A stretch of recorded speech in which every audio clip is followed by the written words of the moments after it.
Hey, so in the last video, we talked about what caffeine actually does inside the brain and why regular coffee drinkers end up with more adenosine receptors than they were born with.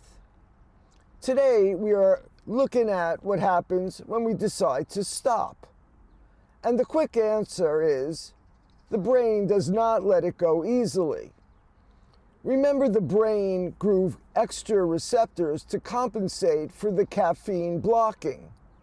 When caffeine is suddenly removed, those receptors do not disappear right away. They're all still there, fully intact, and now there is nothing blocking them. So adenosine, which builds up naturally from the moment we wake up, has full access to far more receptors than a normal brain would have. The tiredness signal does not just return, it comes back amplified across a system that was built to withstand constant interference. That is why the first 2 to 3 days of stopping caffeine can feel extremely debilitating. The headaches are real, as is the fatigue and the difficulty concentrating. It is not a placebo. It is a brain that has been structurally adapted to a substance suddenly operating without it. But the brain is not stuck that way. The same adaptive intelligence that grew those extra receptors can now prune them back. Once adenosine is regularly reaching its receptors again, the brain reads that as a signal that the excess capacity is no longer needed.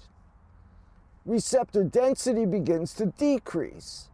The system starts recalibrating back towards its original self.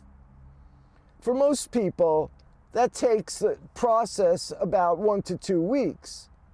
The first 3 or 4 days are the hardest. By the end of the first week, most people notice the tiredness easing. By the end of the second week, most report feeling stable again, with more consistent energy across the day rather than the ups and downs that came with caffeine use.